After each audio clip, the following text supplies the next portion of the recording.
You guys ever heard of Missouri? Yeah, I thought so.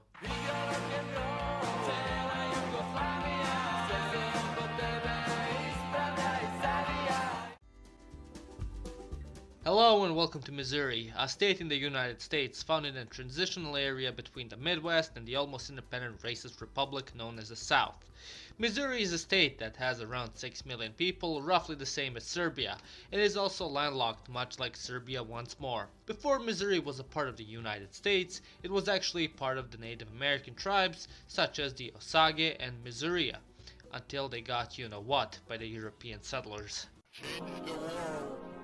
My final message. Goodbye.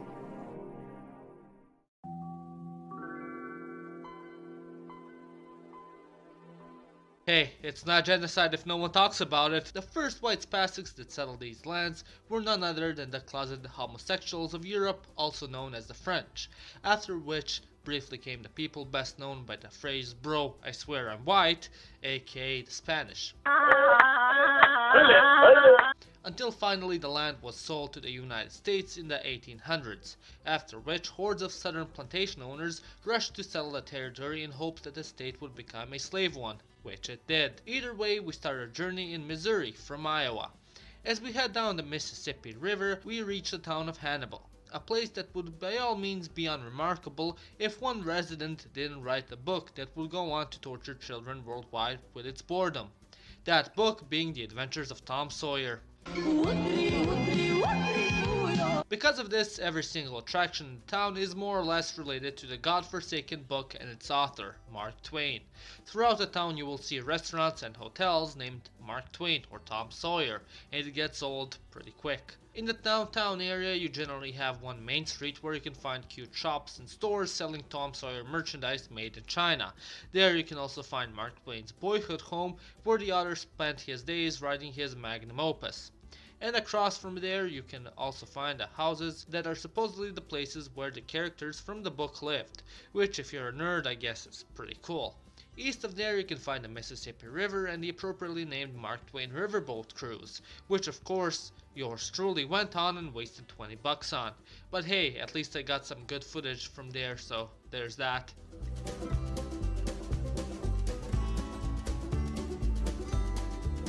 Not far from the town is also once more appropriately named Mark Twain Cave, which is a cave complex that inspired the writer and would be the place where Tom Sawyer and Becky Thatcher would get their salty surprise from Injun Joe if they didn't get saved in time.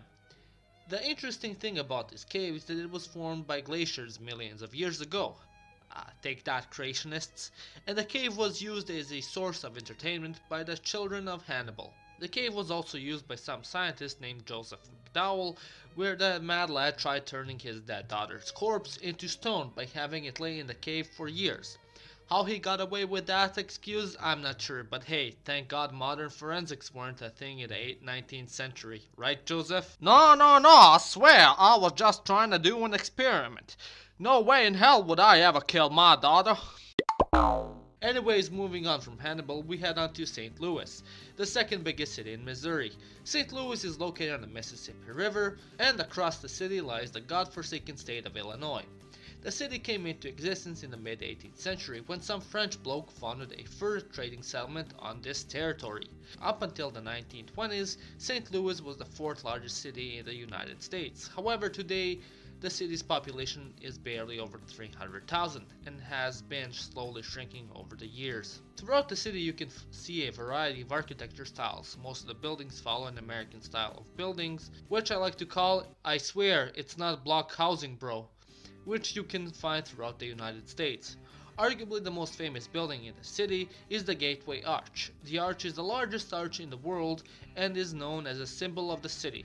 With it being so grandiose, one would assume that it represents some important things such as World War II or the abolition of slavery or even the welcoming of immigrants, but no, the arch is a monument simply to the American people, which on second thought is kind of fitting considering the ego some of those MFs have. My kids can't hear me calling you a bitch. Your window's open. They can't hear me because they're listening to Kids Bop. The second most notable building would be the old courthouse, located not too far away from the arch. What makes this place notable, other than the federal architecture style, is that up until the mid-19th century, the courthouse was a place where slave auctions were held. The court ordered sales of slaves whose owners had died without a will or had declared bankruptcy.